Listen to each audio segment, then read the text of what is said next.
So it's 5 o'clock. Let's get started. Um, I'm just going to give you a quick introduction. So good evening. I am Tanmay Jadhav. I'm a recent post intern from GSMC and KEMH, and well, this is a pretty interesting session which has been planned because I'm sure you're going to walk away with knowing something more than you did when walking in. So. Uh, This is part of the Future Doctor program curriculum that has been created after identifying teaching gaps in our current education at a junior level.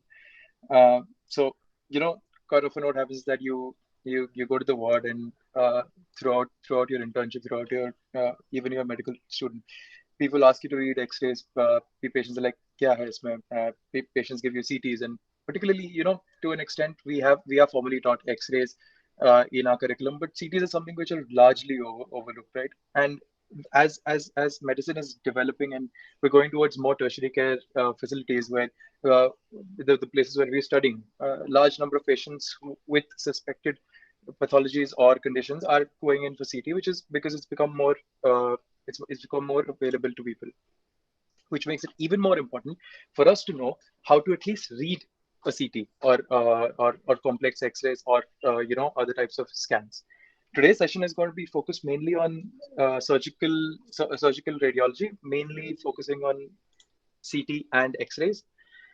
Now, some basic disclaimers. This information is not exhaustive.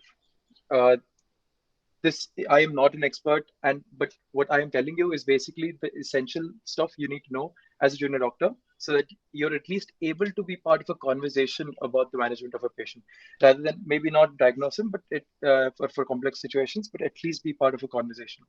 And so you can interrupt me at any point if you have questions. If you can even type them in. So I have the chat screen open on another side, so you can just type it in if you have any issues.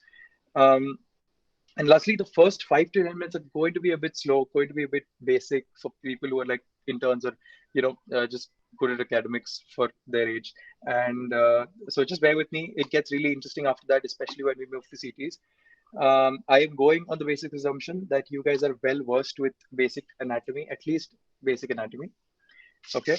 Um, anyway, I mean, if any of your friends were supposed to come and they aren't able to, this session is going to be recorded.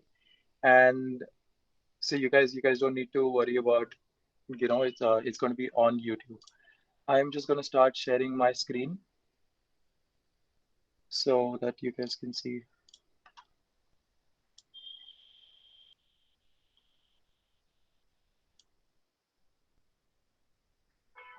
Okay, can you guys just confirm, somebody confirm that you guys can see my screen? Yeah, it's visible. Okay, perfect. Cool. So surgical radiology for the junior doctor. Mm, Now, the basic objective is that you guys get a good introduction to radiology, particularly with a focus on surgical anatomy and conditions. This is not exhaustive again.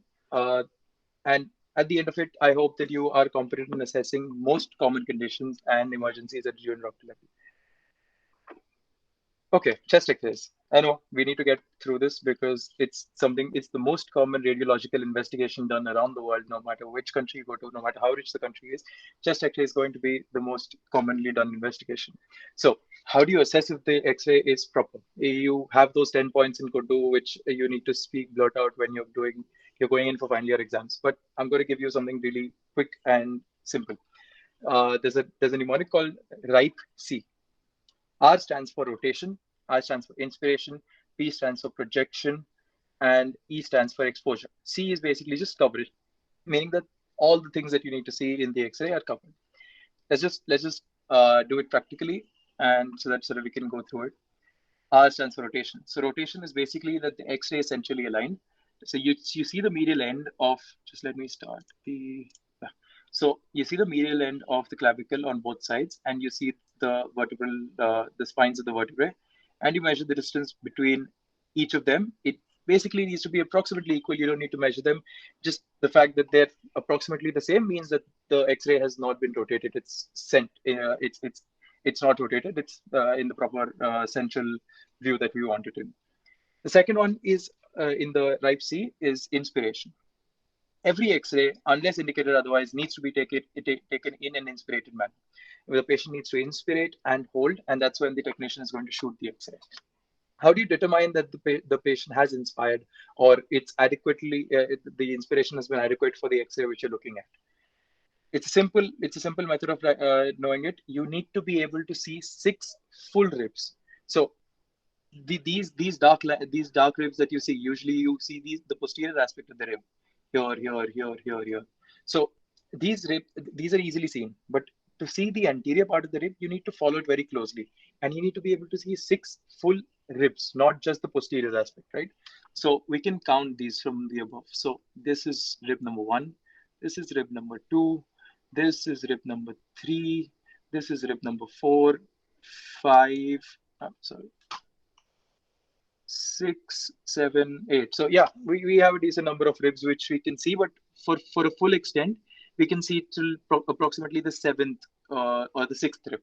So this is adequately, the patient has adequately inspired before doing the X-ray. So we're good on the I. Next in RIPE C is P, which is projection. Now, a lot of times, there's a lot of ways of diagnosing if the patient has taken the X-ray in a PA position or an AP position.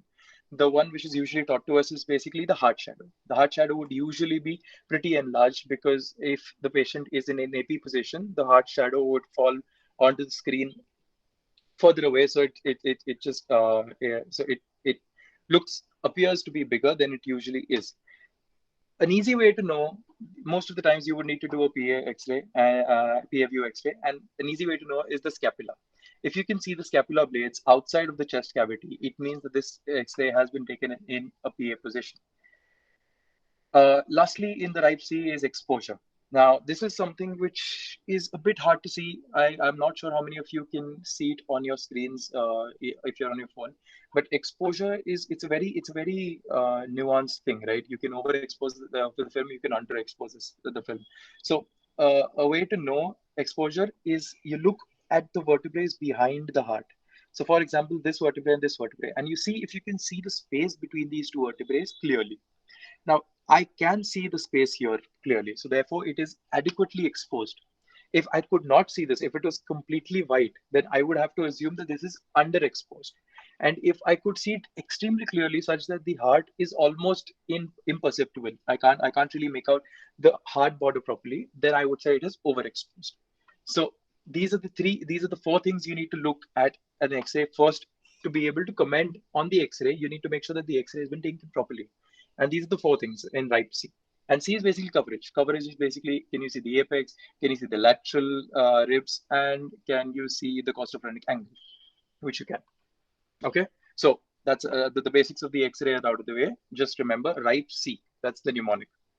If you guys want to revise anatomy quickly, like I said, the ribs can be followed from the first rib, second rib, third rib, the fourth rib, fifth rib, again from the posterior, and then you have this sternoclavicular joints. Out here, you have the carina, the costophrenic angles, the apex. Nothing you guys don't know. Okay.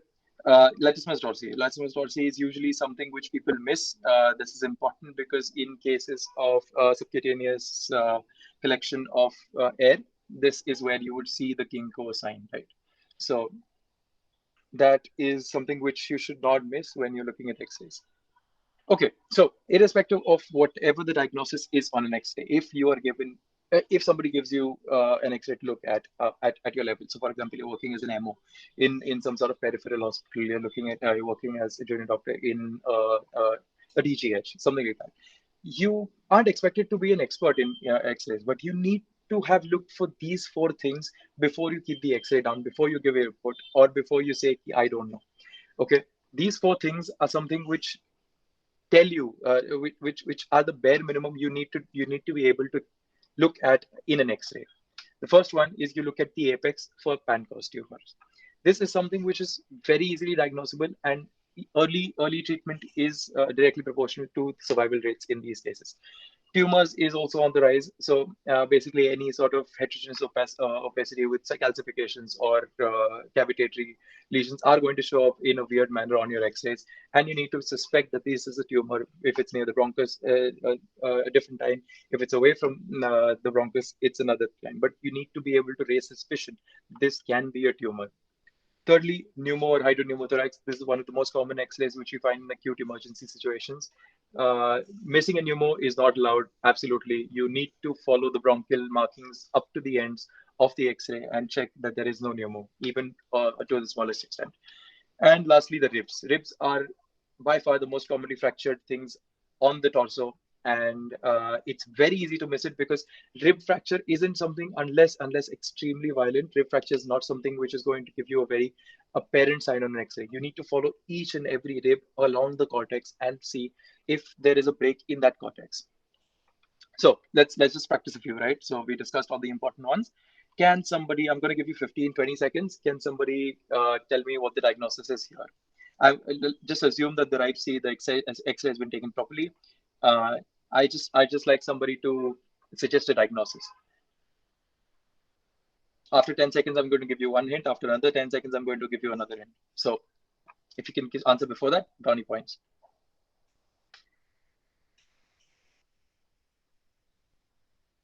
There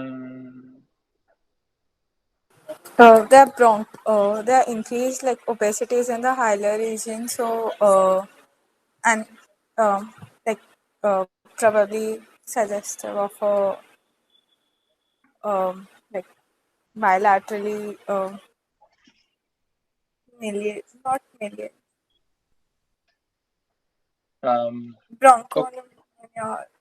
But okay. So yeah, there's increased bronchoascular markings, which indicates that this is the patient probably has some sort of fluid collection. Could be blood, could be exudate across the hilar region. Okay, understandable. Yes. What is something more apparent? What is out of these four things that I told you, you should not have missed in this entire when you're looking at an X-ray?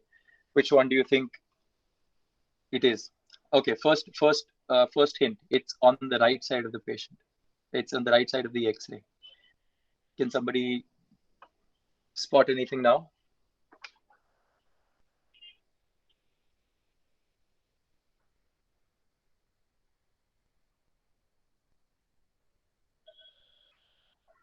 Okay, okay.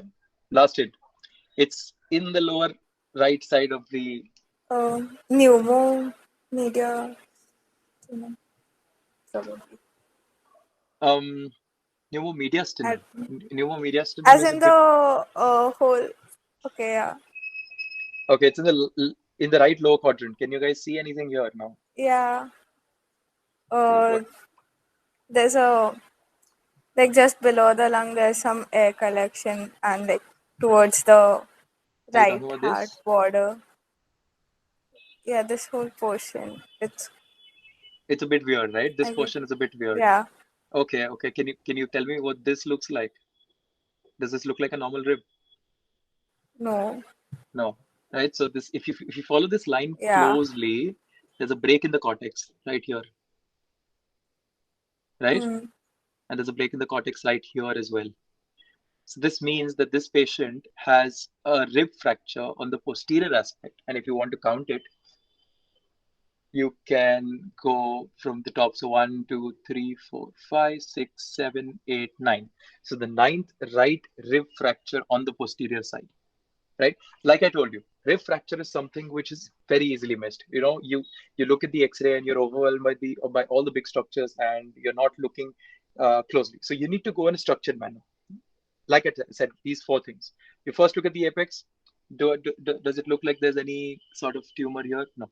Does it look like there's any heterogeneous opacifications on a macro level in the lung? No. So the tumor is also out. Hydro pneumo. You can follow the bronchoascular markings right till the end in all these regions. Maybe the bronchoascular markings are increased, but you can follow them. So there's no pneumo, there's no hydropneumo. Lastly, ribs. So you look at each and every rib, the cortex seems fine, not fine. This is where your fracture is. And then you are obviously, if you're asked for the history, he would have said that he had trauma from the back. and therefore he has a fracture there. Now, how do you just a quick information on the surgical aspect, not pertaining to radiology? How do you treat rib fracture? 95% of the people who come in with rib fractures are so ribs are areas which are self-stabilizing areas, right? So unless there is displacement of the rib, or the rib fracture is causing so much pain that the patient is not able to breathe, or he needs health assistance and ventilation, only then will you operate on this patient for an operation called as plating, rib plating. Otherwise, you need to give the patient analgesics, you need to give the patient anti-inflammatories, and you need to suggest your ICE protocol. Ask the patient not to move too much. It will heal within 4 to 8 weeks. You do a re-X-ray and you assess the situation again. If again after 8 weeks it is not healing, then you would again look into a orthopedic referral for surgical intervention. Okay, so finally, CT chest. CT chest is I mean, the HRCT, regular CT, trauma CT, all these words are thrown around on the ward. You as an intern, if you're an intern or a junior doctor, you're going to be asked to ये patient को लेके जाओ, ये patient का HRCT कराओ, या फिर ये patient का trauma CT करना है, trauma whole body, trauma chest, whatever it is. So quite often people don't understand the difference between a regular CT and an HRCT. Simply put, let me just explain it to you. A regular CT takes a slice, takes multiple slices, but between the slices, जो भी area आता है ना, all that area का average it takes and gives you a slide. So it doesn't just take this slide, it takes this slide and उसके नीचे till the next slide का जो भी उसको ये आएगा signal आएगा, उसका average लेता है. So this is important when you want to diagnose a tumor or some sort of nodule, where you don't want it to be missed between the layers of the slices of the CT. So this is when you do a regular CT. Whereas an HRCT, quite often you will see medicine people asking for an HRCT. HRCT is asked when you want to see the exact architecture of the slice. So you take a slice and you know exactly कि यहाँ पे bronchiectasis है, यहाँ पे enlargement of the bronchi है, there's cystic changes here, there's cavitatory lesions, there's calcium deposits here. That's when you're going to look at an HRCT, which is a high resolution CT. So technically, it could happen that if you want to look for a nodule and you ask for an HRCT, you will take slices and you miss that nodule because that nodule came between the two slices of an HRCT, whereas it will not miss on a regular CT. Get it? So that's the basic amount of knowledge you need to know between the types of CT. Baki MRI, there are multiple modes and all, which we'll discuss at a later point. But CT, these are the two important things that you need to know. Okay, so I'm just going to jump directly onto an actual chest CT and play around with you guys. Okay, so this is, can you guys see this clearly? I'm just gonna enlarge this a bit. Okay, yeah. So this is a CT. Let me just orient you guys. This is the anterior part of the anterior part. This is the posterior. This is the gurney where the patient lies. Yeah, or it's the plate where he lies and it goes inside the machine, etc. This is the right side by convention. The like the X-ray. This is the right side. This is the left side. Okay. Quite often people are confused as to what this is. It's just a small bit of trivia. This is the clothes. This is the patient's clothes, which you can see this thin bordering around him. That's just his clothes. So that's okay. Okay. First thing you're going to see from the top to bottom is this. This is his trachea, which if you follow down, you will keep going down, down, down, down, down. And it's in your chest and it divides. So there's the right main bronchus, there's the left main bronchus, which then further go into the chest and divide into multiple small divisions. While you're scrolling down through the trachea, you will also notice that there's a hollow thing here, which is collapsible, which effectively, by common sense, is the. Can somebody guess? Esophagus. Yeah, perfect. So this is the esophagus, right? Yeah. So the esophagus just goes down, it joins the stomach down there. Doesn't matter. Next, what we can look at is the vessels. If you guys want to look at the vessels, this is just okay. Yeah, there's only one view to this. So okay. So as you go There's two ways of looking at vessels, okay, simply put. You can look at it from top down, but top down is difficult because you need to know the exact anatomy. Whereas if you go from the heart, we already know the anatomy. Let me just put it simply, right? This is the heart. This is the heart. And if you look at this is the right ventricle, this is the left ventricle. So what comes out of the left ventricle? The aorta. So let's just try and find the aorta, right?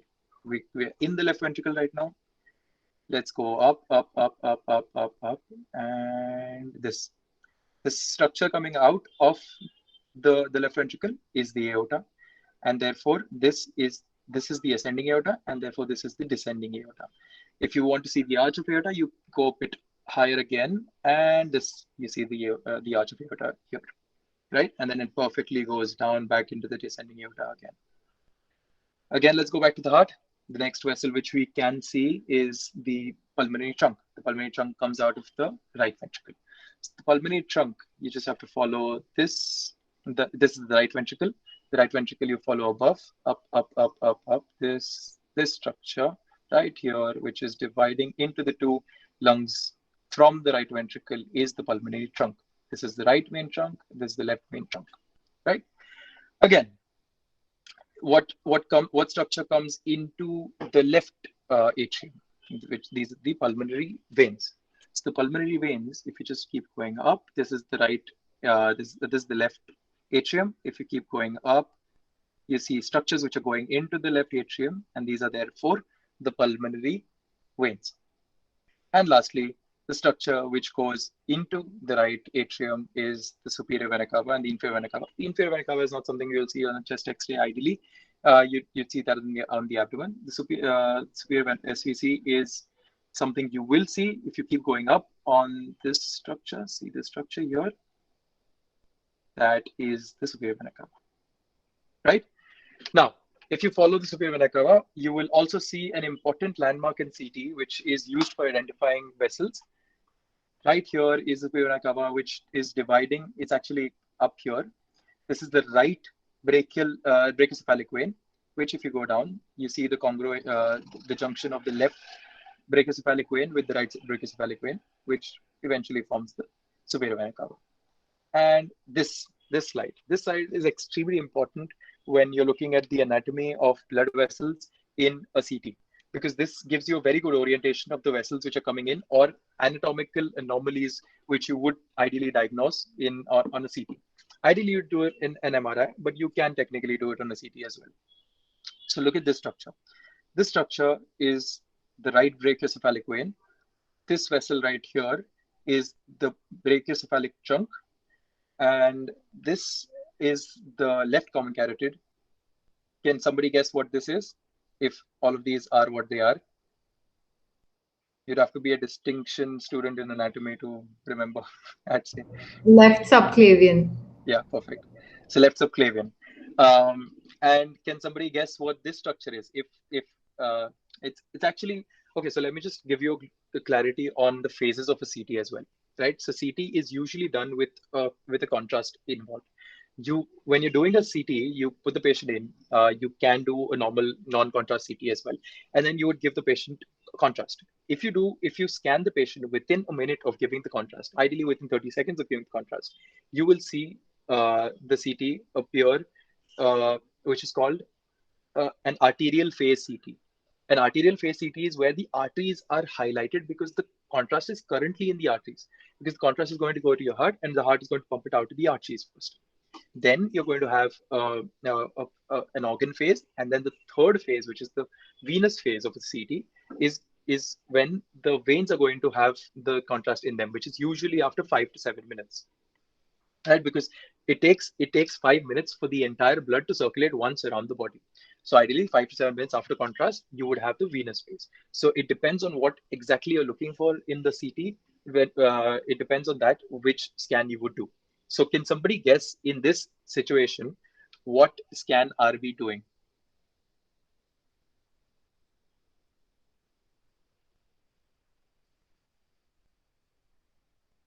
Can somebody guess which phase this is in? Is this arterial? Is this venous?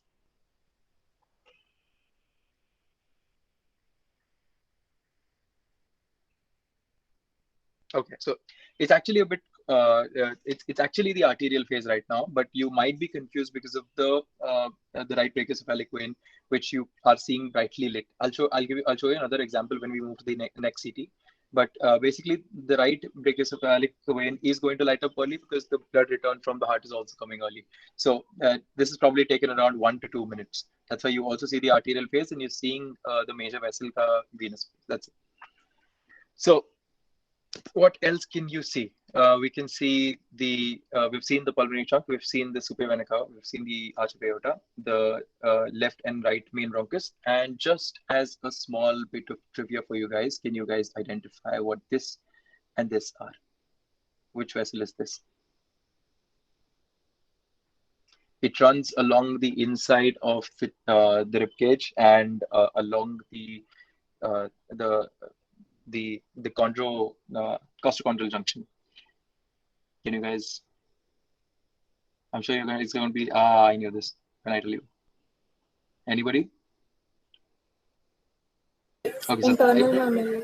yeah, perfect. This is internal mammary. This is the internal mammary, and just beside it, since this is arterial phase, just beside it would technically be the internal mammary vein. The brightly lit ones are the internal mammary arteries. Perfect.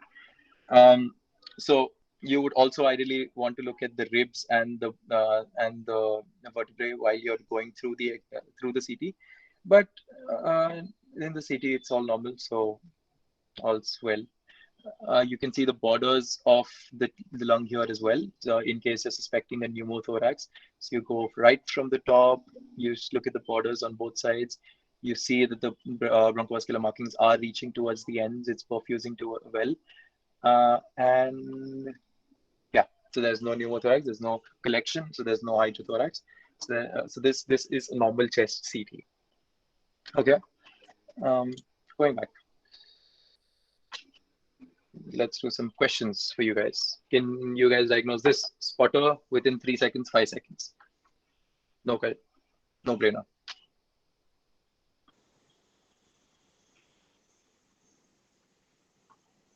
What is the diagnosis of Right this? side of pneumothorax. Which sided? Right. Left pneumothorax. Okay, sorry. Left pneumothorax. Yeah, perfect. Sorry. Good job. Cool. So it's a left-sided pneumothorax. Simply put, there's nothing else to see. The air appears white on a CT, and the air collection is indeed compressing this lung, and therefore you can see that there is exudative collection out here. This is probably not being perfused well either, and therefore this patient has respiratory compromise. Okay, wait, just what else can I ask you here? Okay, everything's. Okay, can somebody diagnose this?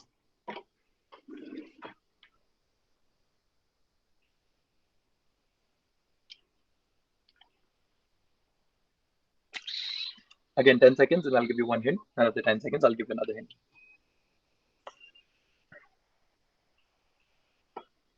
Okay, 10 seconds. So I'm going to tell you that this is the heart, and I'm bordering it out very specifically that this is the heart. Tamponade, like pericardial effusion.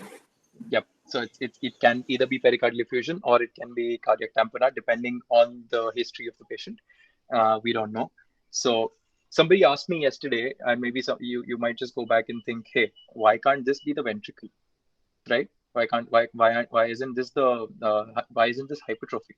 So CT, when you go ahead into the advanced specifics of CT, there is a specific number or like specific materials look different on a CT. Maybe to our eyes they look similar, but if you go on a computer, they have an exact number of opacity which they give. And even if you're just looking at the CT, right, you can just look at the muscles here. This is the muscular bit of the heart, and you look at this. They look different, right? So this is not muscle, and therefore, if this is not muscle, what else can it be? This is the pericardium. This is the ventricle which is ending here, and effectively, we don't know if this is blood or exudate, right? It could be blood as well, but we know for sure that this is fluid collection and not muscle because of comparative analysis. Okay. Yeah. So looking at the level of the heart, can you guys identify what this is? It's the I guess it's simple. It's just the ascending, the descending aorta, right? No confusion there. Okay. So can anybody diagnose this? I'm just going to give you 15 seconds because some people might not. It's a bit complex. Can anybody diagnose this? This is the simple one, right? The right side CT is the simple one. Can anybody diagnose what this is?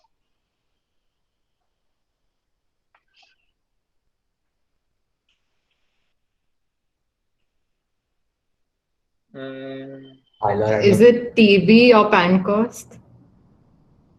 Yeah, good differentials. Good differentials. Why is it TB? How would you rank your choices? TB first, and then Oh, pancreas. okay. Why not pancreas first?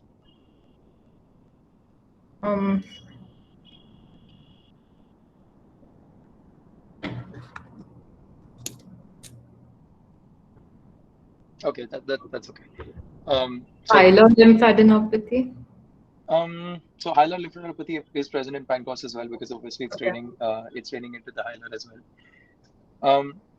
So they are both the top two differentials. Yes. Now, again, I would have also guessed these two things. Since I know the answer, I'll tell you it's pancreas. Why is it pancreas? After reading up a bit, the reason is that a concentrated mass completely towards the apex of the lung is highly indicative of pancreas compared to TB, whereas TB would be somewhere between. It will not be at the edge of the lung. And it does not create this pattern of fibrocystic changes. Fibrocystic changes occur usually in a cancer before TB. TB will usually cause fibrotic changes rather than cystic changes. Cool. I mean, if you're a junior doctor level, TB and pancreas both are perfect answers. No questions asked. Right. Since we're on the CT, can somebody diagnose what structure this is and this is? These two structures. I'm just revising these things with you so that you guys have this clearly in your head.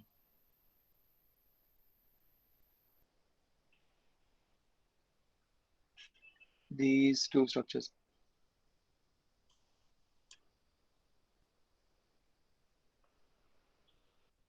Okay, this itna to ye wala to bata do somebody. This one.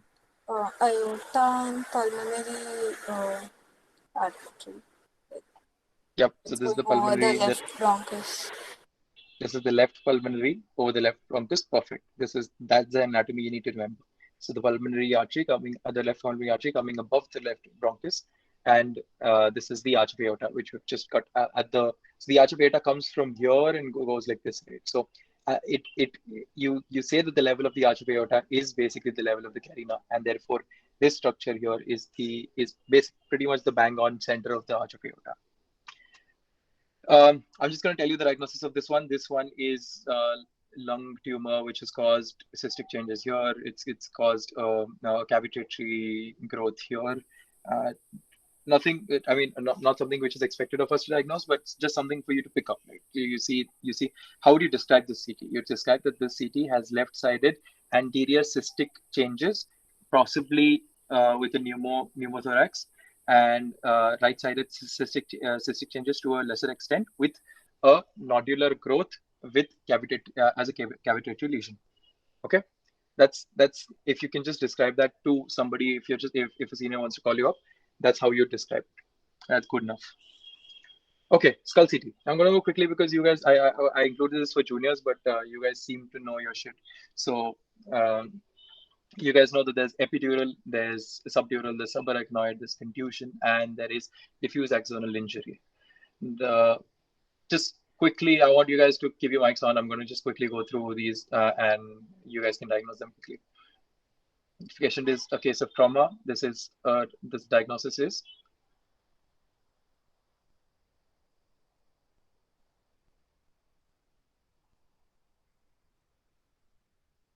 Oh, do you want me to go through the basics of skull CT? I mean, like Subdural hematoma. This is an epidural. Oh, sorry, epidural. Yeah. So a simple way of remembering it is that epidural मतलब dura के बाहर मतलब dura और bone के बीच में. And basically the dura attaches to the bone at the skull bone joints. Therefore, it will not let the blood go outside of these joints, and therefore it forms this structure. Therefore, it is epidural. And epidural, that's why, since it is limited to a particular compartment, will grow very rapidly because it has only this plane to grow in, and therefore it will compress the brain much quicker compared to a subdural hematoma. Okay, can you tell me how if the consultant tells you that, hey, tell me what the brain matter changes are, the only brain matter change which you need to know at our level to tell the consultant is that there is a midline shift. मतलब the brain has shifted away from, अगर middle में था तो now it shifted to the left. That's it. Okay. Now, if this patient is a patient of trauma, which other mode of CT should I ask the radiologist to perform? अभी इधर तो trauma हुआ है, we know that's why he's having this epidural hematoma. But technically यहाँ पे fracture तो नहीं दिख रहा. I mean, it doesn't seem like there's any break in cortex. So then how would I confirm that there is no fracture? Because यहाँ पे तो bone बहुत अच्छे से दिख नहीं रहा है. Have you guys heard of a mode called bone window? There's a CT scan bone window. So you change the radiation levels to a point where you can't see the brain properly, but that's okay. We've looked at the brain. Now we want to look at the bones which make up the skull at that level. And when you look at the bones clearly in a bone window CT, you will notice that there is a depressed fracture of the skull right at the point where there is a epidural hematoma. So whenever a registrar, or for example, somebody sends you and says कि ये patient trauma के लिए है, he is not responsive, उसका GCS low है, तो इसलिए जल्दी से trauma CT लेने के लिए जाना है. Take him to the radio guy. Radio guy does a CT. He shows you, and it's an epidural hematoma. You need to, so you call up your reg and you're like epidural hematoma है, and he's like जल्दी patient को लेके जाओ, ये क्या होता है, neuro वालों को दिखाना पड़ेगा, and then yeah. So you also need to remember in that situation, never forget to do a bone scan before you take the patient back, because bone scan will be required for neurosurgeons when you refer it to them, because they will need, that will determine their angle of approach and their point of entry into the brain when they're going in for reparative surgery.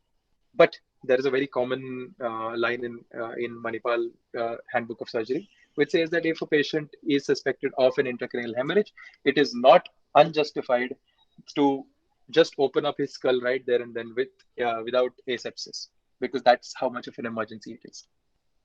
Okay, so don't forget to do a bone scan if the patient is of trauma and you suspect that there is a possible fracture.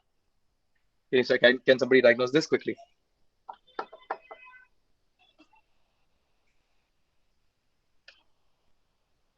Subdural hematoma. Yep, subdural hematoma. Perfect. So this is a subdural hematoma. This is a moon-shaped collection, and therefore it is not limited by the joints of the skull. And it's collecting in a moon-shaped form. It's basically the blood is going to spread wherever it finds a space, and therefore it's going to distribute equally around the head. But now I'm consultant and I'm asking you guys, what are the brain changes you see? So what would you say? Again, midline shift. But then the consultant is like, कितना midline shift है? So how do you tell him कितना midline shift है? Ideally, this is written on the report. But for example, you've displayed a report, you've just seen the scan, you've not calculated it or something like that. You, as a junior doctor, can also calculate the midline shift. What I'm trying to tell you is that how do you calculate midline shift? You draw a straight line from the fox cerebri, these 2 points. This is the fox cerebri. This is the anterior part. This is the posterior part. You draw a straight line from the fox cerebri, and you draw a line in the interventricular the tissue between the two ventricles. When you draw these two lines, the gap between this, so approximately, say for example, 1-2 centimeter, this is your midline shift. That is how you determine midline shift. So you're going to say, sir, the midline shift is approximately 2 centimeters. Okay, that is, and basically anything beyond 1.5 centimeters is crucial. Okay, anything beyond 1.5 centimeters has an exponential curve of mortality. Anything above 1.5, मतलब धीरे धीरे the chances of survival are decreasing very rapidly. Okay, patient condition, since this is a 2 centimeter midline shift, it's going to be very serious. The patient is going to is probably in a coma, is not responsive. And what are you guys going to observe in pupils? What do you think if the patient, if say for example, this is the patient, he's come in, you're the MO in a basic hospital, you don't have CT scan facilities, and you come in, the patient's unresponsive. What sign in the pupils will tell you that this is an intracerebral hemorrhage? There's a dilated non-reactive pupil on the side of the hematoma. Perfect. Fixed, dilated, ipsilateral pupils are what you will see. And when you see that, the other side will probably be sluggish or responsive, but this side will be completely fixed. And the history of trauma just confirms the fact that this is almost definitely an intracerebral hemorrhage, which needs to be referred to a higher center or a neurosurgeon immediately. Okay. I'm going to quickly go through this. This is this collection of blood here, right? This is how it looks normally. This is how the sulci gyri look normally on a CT. This is a collection of fluid here. We have to assume that this is blood. And looking at the region, we know that subarachnoid hemorrhages are most commonly due to aneurysm burst. Now, can somebody tell me this area, या इस area में अगर burst हुआ है aneurysm, what is the most likely artery जिसका aneurysm burst हुआ है? Which artery supplies this region of the brain? Very aneurysm, MCA का वो lenticular in the sorry, हाँ मतलब MCA का Very ये aneurysm, sure, yes, but which artery did you say? MCA? like this territory is by MCA, but generally the very aneurysms and all are there are the branching points like Yeah. So it's not compulsory that the we don't need to locate the aneurysm to a millimeter, right? That's done on angiography. But this is supplied by the MCA. Therefore, this this area is supplied by the MCA. This is where this subarachnoid bleed is. And since subarachnoid bleeds are most commonly due to aneurysms, we have to assume that this person had a middle cerebral artery aneurysm which burst. After treatment, we would have to go into angiography and identify if this patient has any other aneurysms and what other condition would you also work him up for? What other systemic condition would you also work him up for after he's treated? This is the medicine question of surgery वाले लोगों को दिमाग लगाना पड़ेगा. Yeah, Anveshi. hypertension तो मतलब but okay. Okay, Polycystic kidney disease. Perfect. Polycystic kidney disease or any other kidney anomaly is most commonly associated systemic condition. Obviously, increased blood pressure is the most common cause of burst, which obviously you will cover, but you can miss out on not looking at the kidneys as well. So quite often even residents and consultants forget to look at it, and residents बहुत झाप खाते हैं उसके लिए. So don't But forget like to. you need to do it every time. You need to get a like Oh, yeah, you yeah. need to look I mean, for yeah.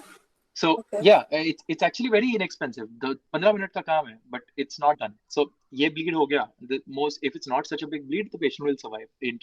Quite often what happens, they manage this.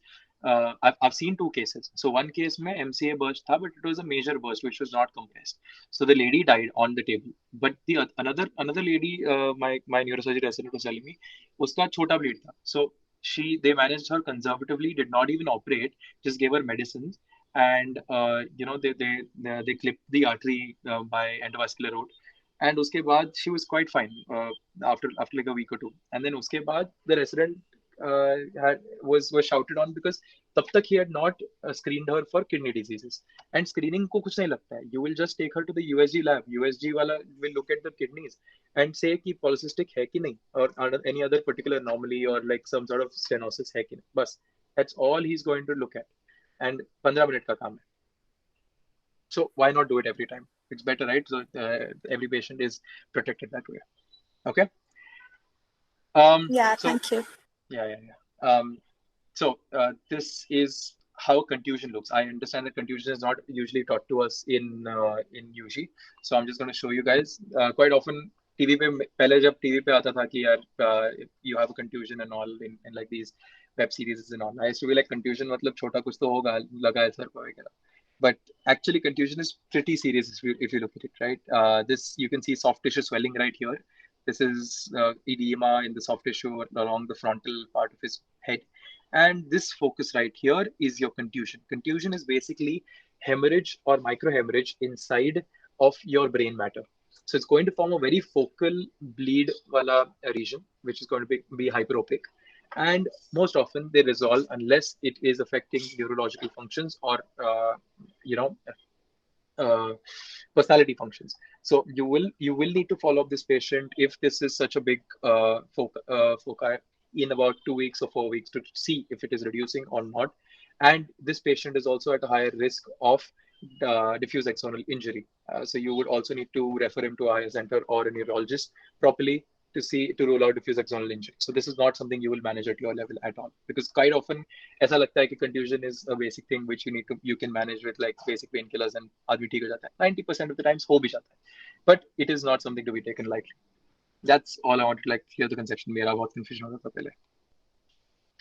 Cool. So spine CT. Spine CT is spine CT बहुत rarely करते हैं लोग आजकल, कोई करता भी नहीं है. It's mainly because MRI is the best way to look at a spine. You need to, whenever you're looking at the spine, what you're concerned about the most is the spinal cord inside of it. So spinal cord देखने के लिए MRI is the most important, is the only way you can look at it properly. Whereas CT spine जो है, it's usually something which is combined with abdominal CT. When you're doing an abdominal CT, उसमें CT spine हो ही जाता है obviously. So that's why I've included this. Whenever you take the patient for an abdominal CT, quite often you will see that the patient has spinal anomalies as well, which indicates that you need to tell your edge, look, we need to do an MRI for this guy as well, because there seems to be CT anomaly. Okay. So the two most important things you need to look at is cauda-equina syndrome. Cauda-equina syndrome is basically a displacement or a compression of the spinal cord along the lower levels after the spinal cord is ended, which leads to sensory and motor involvement of motor or sensory dysfunction for the nerves which are supplying the lower half of the body, and a burst vertebra or vertebral fracture, usually in a case of trauma. Now this patient jumped off the second floor of his building, and he came in. This is something which I have actually seen and diagnosed. The patient fell down, and we took him for an abdominal CT. And CT mein we saw this bone chip coming off the L4 bone, and it is basically going into the spinal canal, which basically means that it's compressing the spinal cord, and therefore the patient had neurological deficits. This is a case of cauda-equina syndrome due to vertebral fracture. This is not a burst fracture because technically it's chipped off, but this is a vertebral fracture which has led to cauda-equina syndrome. That's all I want. All I want you guys to take away from this part is that you need to keep an eye on the vertebrae as well. So let me show you a case of burst vertebrae, and you guys will tell me what. Is this loading or what? Okay, cool. Yeah. So this is an abdominal CT. Patient was a case of trauma. He fell down from first or second floor, suicide attempt, whatever. You scroll down the abdominal anatomy. I'm going to teach you that in a bit. Don't worry. You scroll down and you see this. This is what you call a typical looking burst fracture, burst spine. Now, can somebody tell me what level of spine this is? L2. So yeah, this is L1, L2. Perfect. Yeah, this is L2, L1. Now, how did you reach that conclusion? That's what I'm interested in. The renal artery, it arises at around that level. So perfect. Is that transection known as something?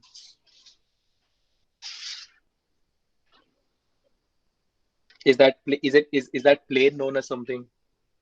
yeah, like transpyloric. Yeah, it's a transpyloric plane. The transpyloric plane is one of the most important landmarks when you're looking at an abdominal CT, because it gives you a good reference point as to where you are in the entire CT. So the renal veins and the renal arteries coming and going indicate that this is an L1, L2 level, which basically means that this fracture is an L1, L2 fracture. Okay, simple as that. Not much to say here. And at the end of the day, what radiologists do is that if you don't know, you say correlate clinically. So, okay, abdominal X-ray. I'm going to skip this because we're running short on time, and you guys know this. Like, this is air under diaphragm due to perforation of intestine. Emergency here. You need to take this patient to the OT, and you need to operate ASAP. Can somebody diagnose this quickly?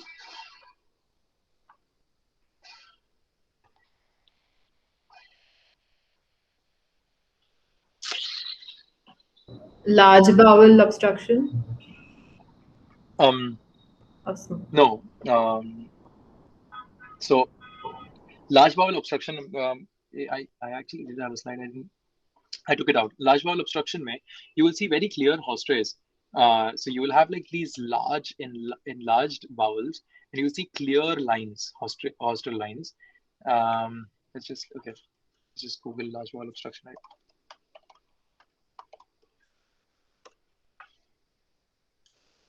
So large bowel obstruction, you have multiple air fluid levels as well, because of basically the small bowel obstruction, which will also happen because of large bowel obstruction, and there's an abnormal amount of air. Now, this abnormal amount of air is also a symptom or a result of the overall diagnosis of this X-ray, which is chronic pancreatitis. This patient is big. Can you see these? I'm not sure if you can see it on your screens, but these are the small calcifications which basically outline the pancreas right here. And this means that this patient is a case of chronic pancreatitis. And ideally, since he has air collections inside his intestines, this patient is probably a current condition of acute on chronic pancreatitis. Right, this patient is probably somebody who is having an acute episode on top of his chronic pancreatitis. Okay, just to give you a quick overview of what all things. This is the liver on the CT. This is the spleen. This is the stomach, the kidneys, the vertebrae, the spinal cord, the IVC, the aorta.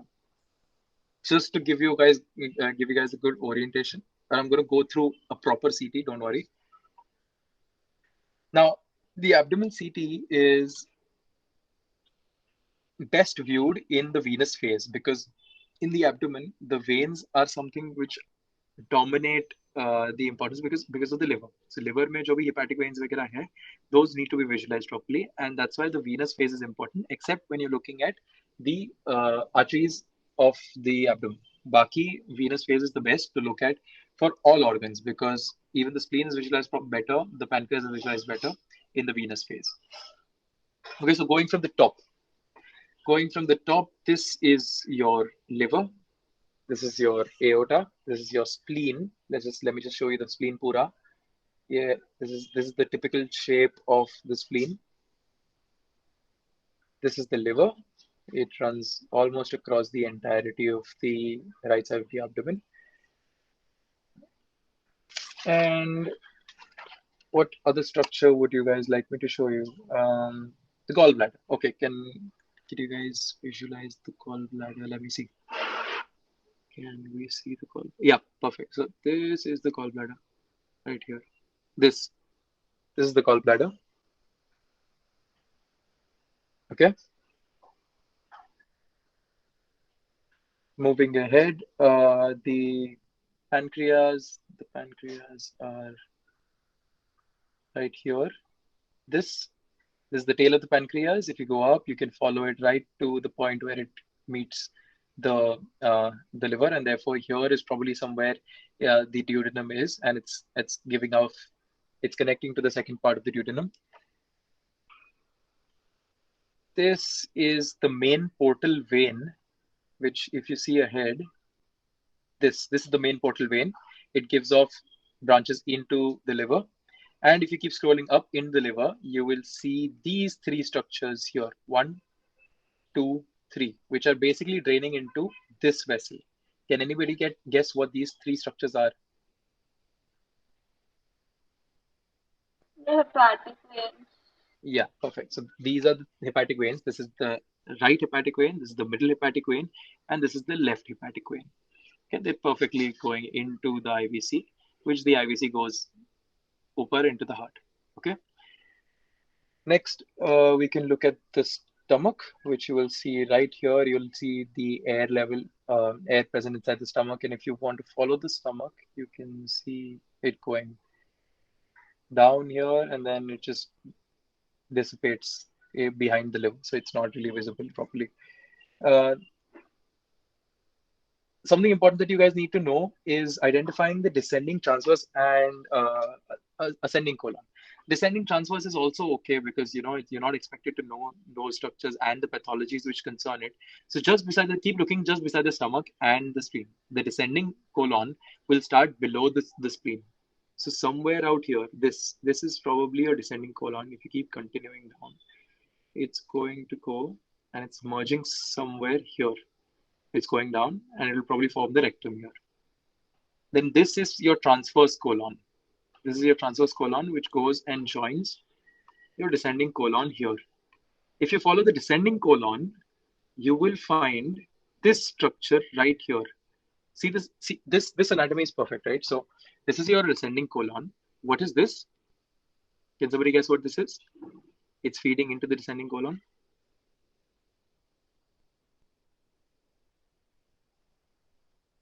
What structure goes into the descending colon?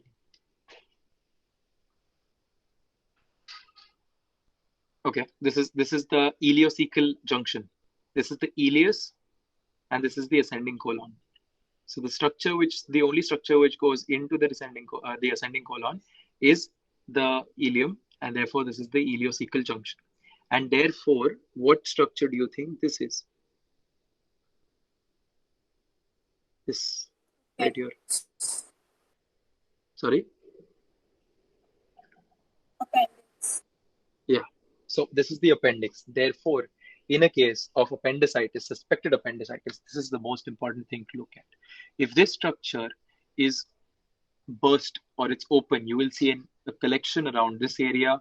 You will see inflammation. You will see that this intestine is also swollen, and therefore you would need to diagnose this patient as acute appendicitis needing surgery. Okay. So let me just quickly tell you the muscles as well. What muscle is this? Just beside the vertebra. So, Prashi, what? Psoas. Psoas, perfect. What muscle is this just behind it? Erector spinalis. No, erectus is this. Erectus is this. Right? Okay. This beside. What structure is this? This thing which looks like a rectangle. Another way to put it is Quadratus. Yeah, quadratus lumborum is this muscle. Next, you guys can also visualize these three muscles. This is the external oblique, this is the internal oblique, and this is the transversus abdominis. These two muscles are the rectus, and this is the linea alba, simply. Okay, now moving to the most important and the interesting part of this of the abdominal CT, the vessels. There's only three things you need to remember in this: the three vessels which come off the aorta and the abdomen. Can somebody tell me what is the first branch which comes off the abdominal aorta? The first branch, the first arterial branch coming off the aorta in the abdomen. Celiac trunk. Celiac trunk. Perfect. So this is the celiac trunk coming right. The first thing you see coming off the abdominal aorta is the celiac trunk. Now we need to follow this down, right? Follow this, follow this, follow this. You see this branch coming off, and this going towards what structure is this? Stomach. Yeah. So what branch do you think is this? The branch from the celiac trunk going to the stomach. Left gastric. Left gastric. Yeah, left gastric. So this is the left gastric artery. Now, if you follow this celiac trunk further down, you see there's another branch coming and there's another branch going here. So I'm just going to show you this branch first. This branch is going into the liver. Therefore, this is the common hepatic artery. And this structure which is going here is the splenic artery. Now, somebody asked me, like, why can't why can't this be the left gastric artery? Like it's going towards the stomach. What you need to understand is that CT में सब कुछ dynamic है. So you need to follow the artery properly to its end point. Now, let's follow this. Let's follow this artery, right? Let's go down. So it's connecting to this artery. Now you have to go up. See, you need to understand that these arteries are not in one plane, whereas the CT is in one plane. That's why you need to keep going up and down in the CT to follow an artery. So we're going up again. We're following this artery now. We're following this. It's going here. It's going here. It's meeting this place point. Now we need to follow this, and it's going to the spleen. Now you get it? That's why this is the splenic artery. Okay, so it might not be obvious on the outset, but it becomes very clear when you follow it across the different planes. Let's just do it once again, because this is like the best part. The best part of a CT. You need to follow the arteries. Follow this here. It joins this artery. So now you go back up again. This comes down here and it joins here. You go down again, and it's going to this spleen. Therefore, this artery is eventually connecting here, and this is a splenic artery. So the three branches of the celiac artery are the left gastric, the common hepatic, which goes here, and the splenic artery, which comes here. Next, can somebody tell me which is the second branch which comes off the abdominal aorta, which is this artery? Superior mesenteric. Perfect. Superior mesenteric, can you tell me the extent of the blood supply? It is by far the widest supplying artery in the abdomen. Can you tell me the end point? What is the last point where it supplies the blood? First 1/3 of the transverse colon. Is it first transverse or is it 2/3? 2/3. I mean, even I'm not sure. Yeah. It's 2/3, no? Okay. Yeah. So it supplies to 2/3 of the transverse colon. Baki small gut and the large gut till 2/3 of the transverse colon. And उसके बाद कौन सा supply करता है? Wait. Inferior mesenteric. Okay. Yeah. Let's see if we can spot the inferior mesenteric. Right here. See this branch, which is just appearing. No, that's not it. This is it. This is your inferior mesenteric artery. Okay. Now, the easiest question of all: which arteries are these?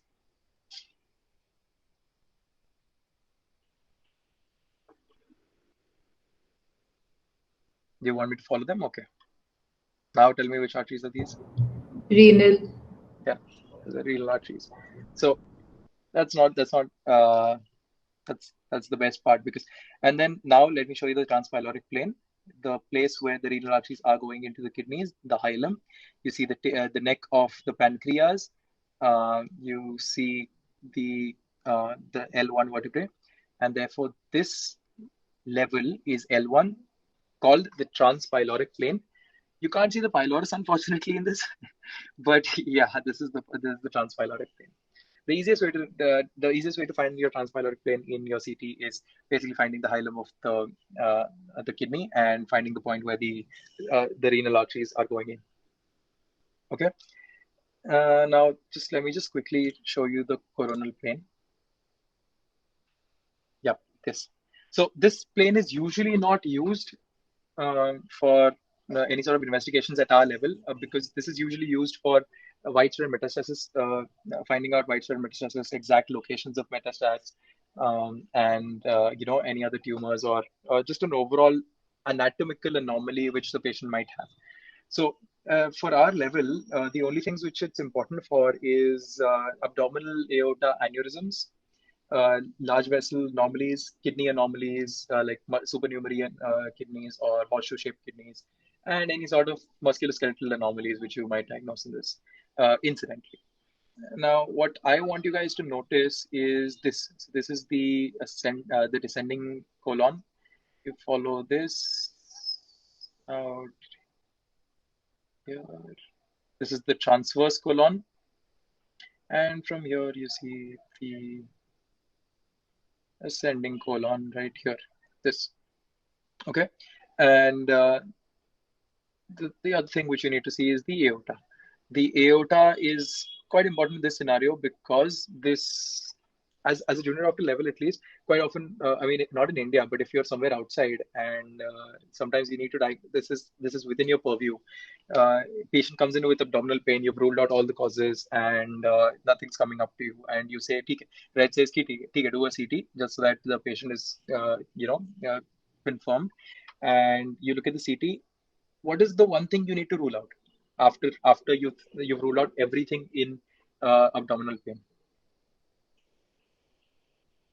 You need to rule out abdominal aorta aneurysms. Now, abdominal aorta aneurysm का बहुत सारा classifications है कि what you need to let go, what is normal, what is not normal, what rate it needs to increase, but that's not our level. But it's important to look at the aorta, and these are the common iliacs. These are the common iliacs. Here, this is the vein. This is the common iliac arteries. This is the bladder. This is important because bladder, यहाँ पे, if, for example, it is a female patient and the female patient has a copper T, you will also visualize the copper T quite often out here. So that can also be, this can also be used for finding displaced IUDs or even in position IUDs. Okay, so this covers the chunk of it. अभी एक छोटा topic बाकी है सिर्फ. Okay, yeah, quick quiz. You guys, I put this up on the Instagram page the other day. Most of you guys answered it correctly. Can you guys quickly answer this in the chat box or whatever? Or if you feel confident, it's okay. 1 is stomach, 2 is portal vein, 3 is IVC, 4 is liver, and 5 is spleen. Okay. Can you identify what this is? This white.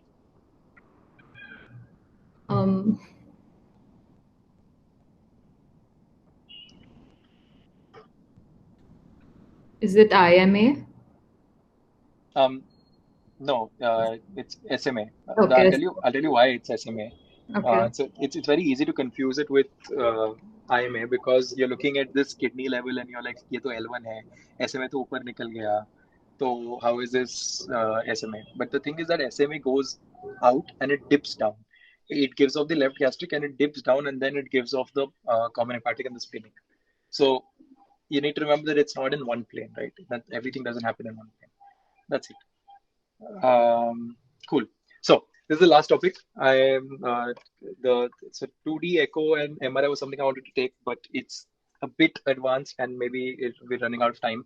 So I'm just going to take this as the last topic because these days, all the relatives are bugging you with score questions, and they come up to you and they're like, "Ye CT scan nikala, CT scan ka score ye tha. What do you mean? What does it mean?" And quite often it's not something which is taught to us formally. And I just wanted to give you guys a nice overview of what those scores mean, so at least you're informed the next time somebody talks to you.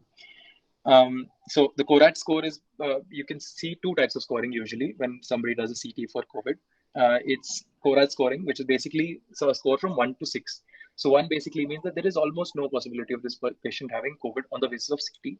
And 5 is basically this person almost definitely has COVID, but needs RT-PCR testing done. And 6 is basically confirmed RT-PCR testing.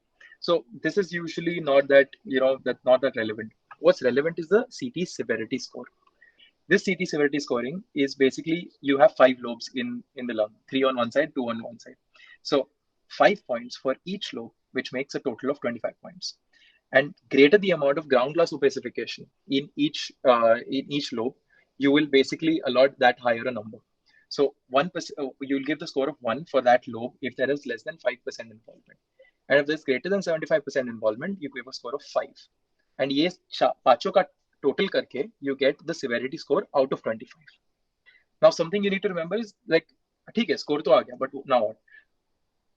18 and above, or when the patient say when the severity score is basically 18 or above, the patient has a 50 to 70% possibility of dying. The mortality rate is 50 to 70% for a score above 18, and it increases exponentially above 20. So ideal score is basically around, the minimum score is 5. So 5 to 7, 5 to 8 is usually the normal scoring. But if you see a patient who is above 18, this patient will most definitely have cardiorespiratory compromise. This patient is already probably in acidosis because of respiratory effort. And if his age is above 70 years, then the mortality approaches 70% above 18 out of 25 points. So yeah, so at least the next time you guys come across this coding, you'll be informed. That's why I want to take it. That's it, I think, unless you guys have any questions for me. That's the end of it. I'll take another session on 2D echo and CT and MRI at some point. Right now, I think this was good enough for you guys to get oriented. Hey, you guys have any questions? We exceeded the time a bit. Okay. So that's the end of it. Thank you so much for attending. It was a long session compared to what I had expected to be. But thank you. You guys did well. Chalo. Bye. Bye.